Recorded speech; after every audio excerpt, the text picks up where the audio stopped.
Greetings YouTube, it's Pocketknife Collector. Hi. I'm here with another episode of Knife Safari. This is a series where I show you some knives that I acquired from the state surplus store in Texas, picking through their bins of TSA confiscated knives, which come from airports all over Texas.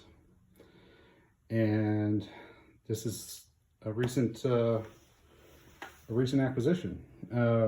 So I've got quite a few things here to share with you. I'm going to start with the least expensive stuff, or at least the things that cost me the least, which are some knives from the $3 bin at the state surplus store. That includes this Buch, which is a Buch Prince, model 503. This was $3. It's a lockback, nice slender design, good lockup. Another Buch, also $3. This one's older. This is the model, can you see it? 527. Model name on this is the Treasury, and it's meant to be an executive knife. Brass handles with wood onlays. Small blade. It's a lockup, nice and secure. It was $3. These go for considerably more than that on the used market. Now this one, this is a Cutco, model 1891, and this one has been engraved with a logo for Stellar Drilling Fluids, LLC. I could probably polish that off, but I'm not sure that that's worth the energy to do that. I might just throw it on eBay or something. But these Cutco knives are well made. They're made in the USA out of 420 HT steel, which is okay if it's heat treated properly, which it is.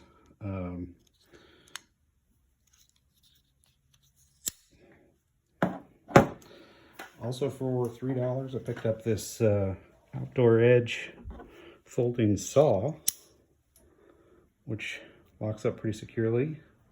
The flip and zip little camp tool.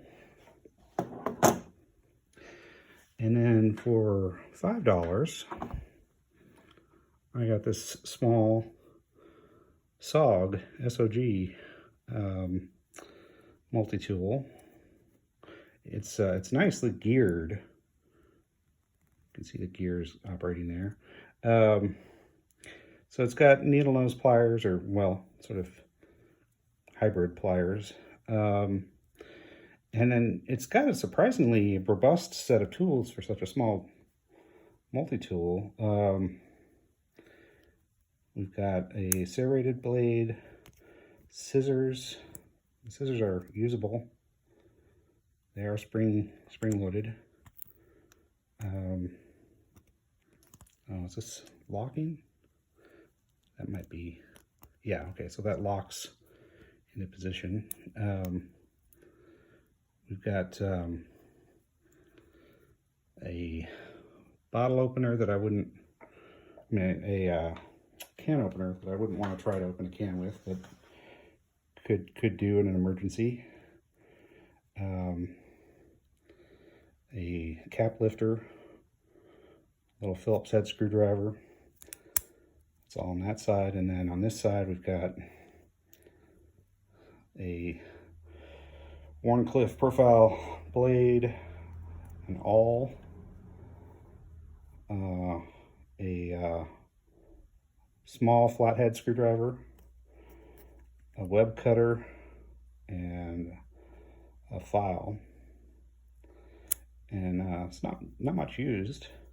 And I tested this out. I'm not sure if this is intended as a socket for 1/4 inch bits, but it will work that way. It doesn't work that way if the handle's all the way closed, but if it's mostly closed and you're kind of squeezing it down, it'll hold it pretty securely.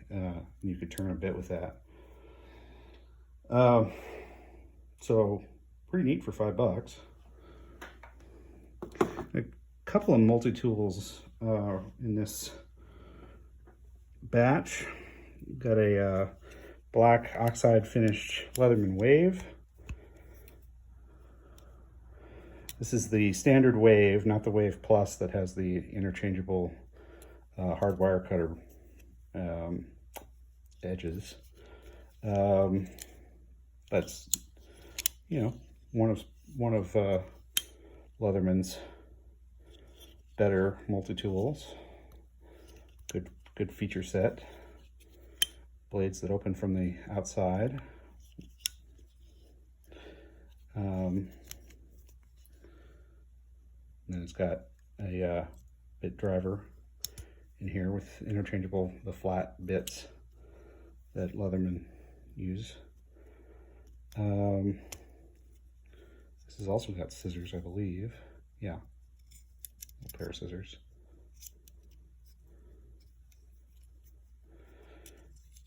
So, and then from Gerber, I got this monster, which I thought was a center drive, because it has that center oriented bit driver. And then maybe this is a center drive, but it's not the same as the center drive that I'm familiar with, because it has different pliers on it.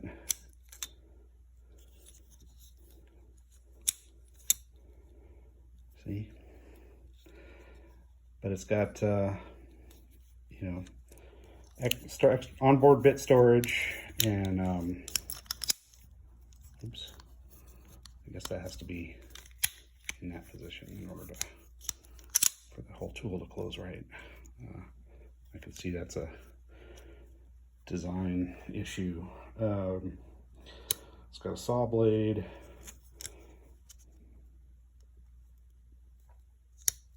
lift blade,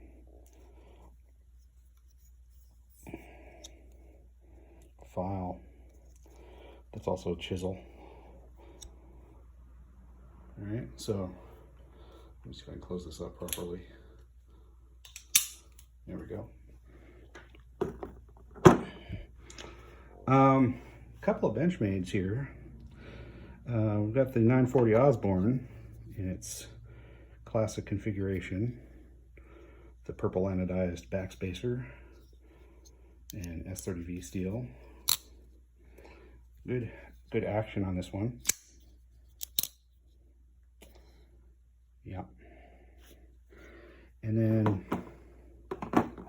this one, which is the 943, it's also designed by Warren Osborne, but it is more of a spear point instead of the reverse tanto of the 940. This is a less common knife. I didn't go over pricing on some of these things. So this Gerber multi-tool was 20 bucks. The Leatherman was 30. These were about 100 each for the Benchmades. Got a ZT. I think this is a Sinkovich design. I'm not sure about that though. Yeah, it's the model 0770 CF. 770 carbon fiber. It is assisted opening. It's got Kershaw's Speed Safe, zero tolerance, and Kershaw are the same company. S35 VN steel. A little bit of wear on the blade, but not terrible. That was 90 bucks, I think.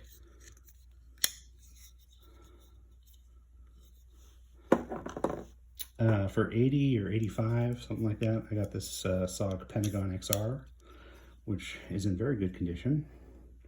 Doesn't look like it's been used much, it's been carried some. And this has CTS XHP steel from Carpenter. The action on it is pretty great. Black G10 handle scales. Those go new for about 160, something like that.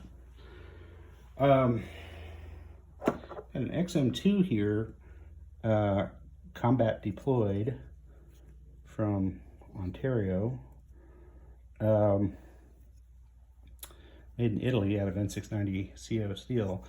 The downside to this particular one is that it does have a company logo on the blade, Raytheon. I've got another one of these XM2 knives that has a blade that's not marked, but the handle is kind of screwed up. So maybe I will create a Frankenstein knife out of the two of them. One taking the blade from one and the handle from the other. This was $30. These go for quite a bit more than that. I'm not sure. I mean, certainly the logo is going to affect the value of it. Looks like it needs a touch up too on the edge. Kind of chipped up a little bit.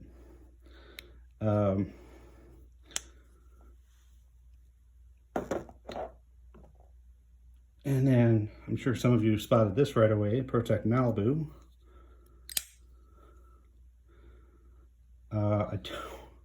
I honestly don't remember what I paid for this. They sell between 200 and 300 usually. Maybe a little less lately because there's been more supply to meet demand. So I'm sure I paid less than that. Otherwise I wouldn't have picked it up. But this is CPM 20 CV steel from Crucible Industries. And it's the textured version.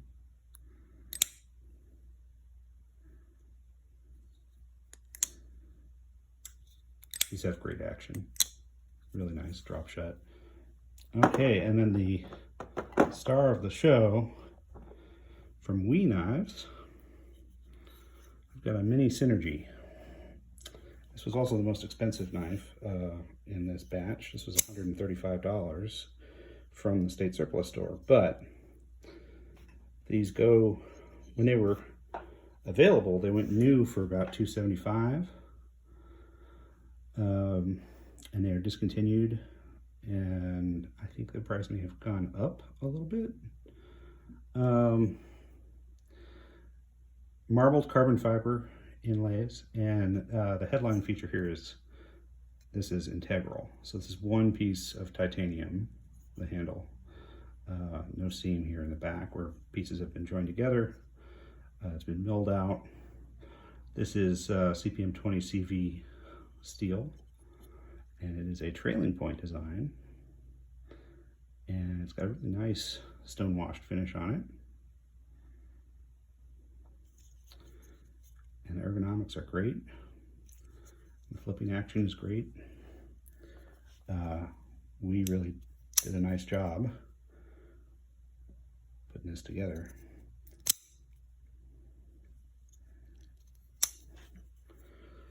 So there we go. That's an assortment from the state surplus store. Give us a like and a follow, and you'll see lots more knives. Thanks.